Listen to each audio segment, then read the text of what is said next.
सत। जय श्री हरि। प्रिय मित्रों,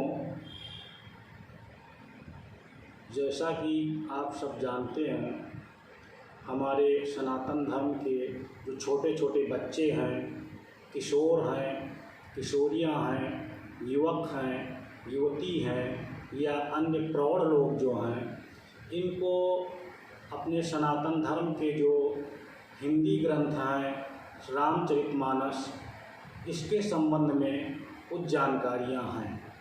श्रीमद्भगवत गीता, श्रीमद्भागवत महापुराण के संबंध में कुछ जानकारियाँ रखते हैं, लेकिन अधिकांश लोगों को वेद के संबंध में सामान्य जानकारियाँ भी नहीं हैं। इसलिए मेरा तात्पर्य जन सामान्य को वैदिक वाङ्मय से अवगत कराना है। वैदिक वाङ्मय के संबंध में, वेदों के संबंध में उनको जानकारी प्रदान करना है। एक सूक्ति है, वेदो अखिलो धर्म मूलम, अर्थात वेद संपूर्ण धर्म का मूल है, अर्थात वेद ही सारे धर्मों की जड़ है। वेद सनातन धर्म का अत्यधिक प्राचीनतम ग्रंथ है, जो अपौरुषेय और अलौकिक है। ये विश्व के सभी ग्रंथों में अत्यधिक प्राचीनतम है।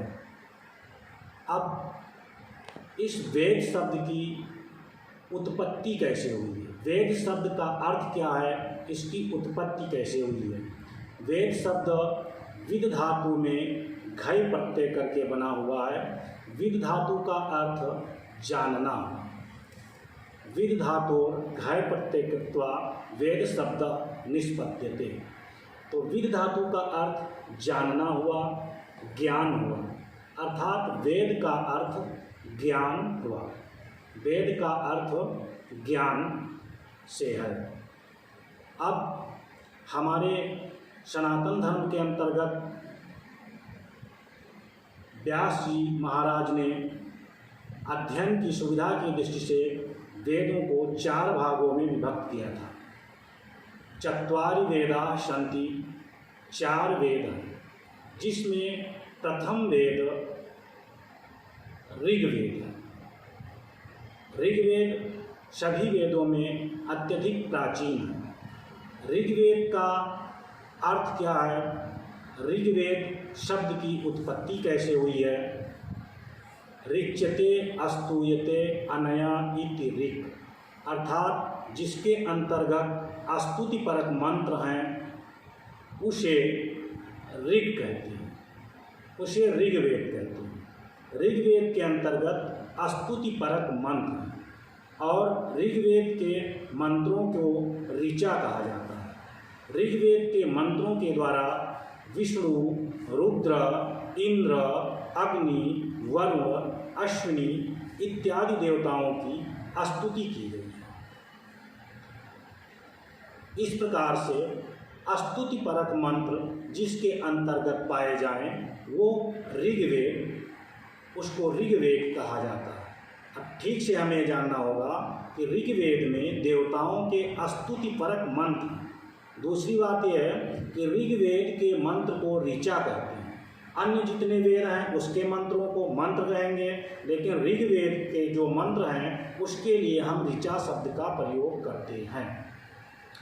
अब ऋग्वेद का वर्गीकरण कैसे किया गया है। जो ऋग्वेद के अंतर्गत विषय वस्तु है उसका, जैसे रामचरितमानस का वर्गीकरण कांडों में किया गया है, उसी प्रकार से ऋग्वेद का वर्गीकरण 2 प्रकार से किया गया है।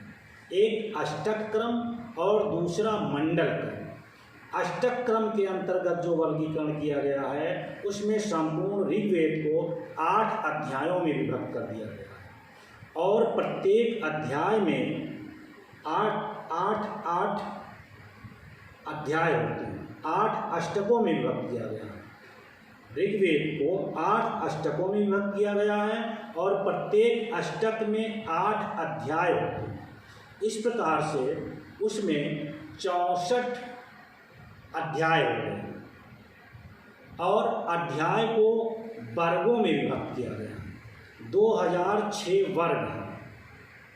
अब फिर से इसकी जानकारी ऐसे लें कि अष्टक क्रम के अंतर्गत जो विभाजन किया गया है, ऋग्वेद को 8 अष्टकों में विभाजित किया गया है और अष्टक को अध्याय विभाजित किया गया है, अर्थात एक अष्टक में 8 अध्याय हैं। इस प्रकार से 64 अध्याय हुए और अध्याय को वर्ग में विभाजित किया गया है, तो कुल 2006 वर्ग हैं और वर्ग को मंत्रों में विभाजित किया गया है। तो ये हुआ अष्टक क्रम के आधार पर ऋग्वेद का विभाजन।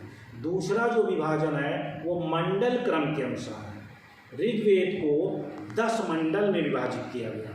संपूर्ण ऋग्वेद 10 मंडलों में विभाजित है और मंडल को सूक्त में विभाजित किया गया है। 1028 सूक्त हैं। 10 मंडलों में 1028 सूक्त हैं और सूक्तों को मंत्र में विभाजित किया गया है। सूक्त में ऋग्वेद के 1028 सूक्त में 10,580 से ही 1/4 मंत्र हैं। कितने मंत्र हैं? ये संख्या आपको याद रखनी होगी। 10,580 से ही 1/4 मंत्र हैं। पुनः मंत्रों में शब्द कितने हैं? ऋषियों ने मंत्र कितने हैं, फिर शब्द कितने हैं, शब्दों में अक्षर कितने हैं, इन सारी चीज़ों की गणना कर ली है, जिससे किसी के द्वारा इसमें किसी भी प्रकार का सम्मिश्रण ना किया जा सके। तो ऋग्वेद में मंत्र हो गए 10,580 से ही 1/4 और ऋग्वेद में शब्दों की संख्या है 1,53,826। शब्द कितने हो गए? 1,53,826 शब्द। अब इन शब्दों में अक्षर कितने प्रयुक्त हुए हैं? अक्षरों की संख्या है 4,32,000। 4,32,000 अक्षरों का प्रयोग हुआ। इसको पुनः ठीक से समझें। मंडल क्रम के अंतर्गत ऋग्वेद को 10 मंडलों में विभक्त किया गया है। मंडल को 1028 सूक्तों में विभक्त किया गया है और सूक्तों में को 10,580 से ही 1/4 मंत्रों में विभक्त किया गया है और मंत्रों में 1,53,826 शब्द हैं और शब्दों में 4,32,000 अक्षर हैं। ये जानकारी आपको अपने पास रखनी है, जिससे कहीं भी किसी के द्वारा चर्चा परिचर्चा के अंतर्गत आप इन बातों को बता सकें कि हमें अपने सनातन धर्म के मौलिक ग्रंथ जो वेद हैं उनके संबंध में ये जानकारियाँ हैं। अब ऋषि, ऋग्वेद का कोई एक ऋषि नहीं है। ऋग्वेद के अनेक मंत्र दृष्टा ऋषि हुए हैं। अनेक ऋषियों ने मंत्रों का साक्षात्कार किया है। इसलिए ऋग्वेद के अंतर्गत अनेक ऋषि और ऋग्वेद का जो प्रथम मंडल का प्रथम सूक्त का प्रथम मंत्र है, अगर कोई ये प्रश्न करता है कि ऋग्वेद का प्रथम ऋचा कौन सी है और कौन सा सूक्त है, किस देवता की स्तुति की गई है, तो आपको ये बताना है कि ऋग्वेद का जो प्रथम सूक्त है उसमें अग्निदेव की स्तुति की गई है। उसके देवता अग्नि और उस देवता अग्नि के जो ऋषि हैं वो मधुच्छंदा हैं और उसमें जिस छंद का प्रयोग किया गया है वो छंद गायत्री है। ऋग्वेद के प्रथम ऋचा को हम यहाँ पर पढ़ करके आप लोगों को श्रवण भी करा देते हैं, जिससे आपको इसका यदि स्मरण रहता है तो कहीं भी अवसरानुकूल इसको आप प्रस्तुत भी कर सकते हैं। इसमें ऋषि द्वारा अग्नि देवता की स्तुति करते हुए कहा गया है, अग्निमीले पुरोहितम यज्ञस्य देवम ऋत्विजम होतारम रत्नधातमम। हम अग्निदेव की स्तुति करते हैं। ऋषि कहते हैं कि मैं अग्निदेव की स्तुति करता हूँ। कैसे अग्निदेव? जो यज्ञ के पुरोहित, ऋत्विज अर्थात यज्ञ का संपादन करने वाले और होता अर्थात देवों का आवाहन करने वाले और याचकों को रत्नों से अर्थात यज्ञ के लाभों से विभूषित करते हैं। मैं ऐसे उन अग्निदेव की स्तुति करता हूँ, अग्निदेव की प्रार्थना करता हूँ। तो अग्नि मीले पुरोहितम, ये ऋग्वेद का पहला मंत्र है, पहली ऋचा है। और ऋग्वेद का जो वेद पाठी होता है उसको होता कहते हैं।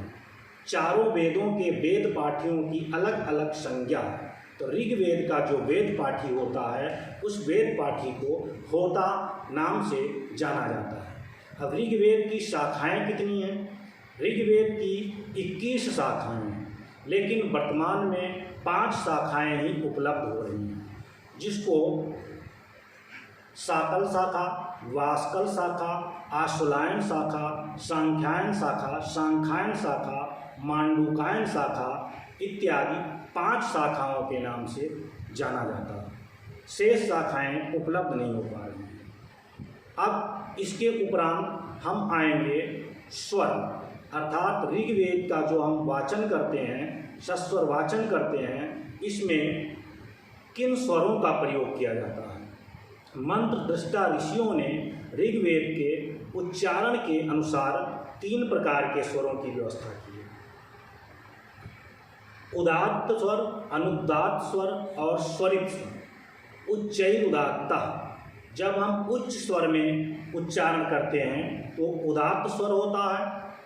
नीचैर अनुदात्तः, जब निम्न स्वर में हम मंत्र का उच्चारण करते हैं तो अनुदात्त स्वर होता है। स्वरितो मध्यमा, और जब हम मध्यम स्वर में उच्चारण करते हैं तो वो स्वरित होता है। वेद के मंत्र जहाँ लिखे होते हैं तो अक्षर के ऊपर एक पड़ी पाई पड़ी होती है और नीचे ऊपर एक खड़ी पाई होती है। अक्षर के ऊपर जो है एक पड़ी लकीर होती है, नहीं, अक्षर के ऊपर खड़ी लकीर होती है और अक्षर के नीचे पड़ी लकीर होती है। तो जो अक्षर के नीचे पड़ी लकीर होती है उसको अनुदात्त स्वर माना जाता है, अर्थात उसका उच्चारण निम्न होता है। अक्षर के नीचे जो पड़ी लकीर होती है वो वर्ण अनुदात्त माना जाता है, उसका उच्चारण निम्न स्वर में किया जाता है। और अक्षर के ऊपर जो खड़ी लकीर होती है उसको स्वरित माना जाता है, अर्थात उसका उच्चारण मध्यम स्वर में होता है। और जो उदात्त है, उदात्त के लिए कोई चिन्ह नहीं दिया जाता है। और इन ऋचाओं का, मंत्रों का सस्वर उच्चारण करना आवश्यक होता है।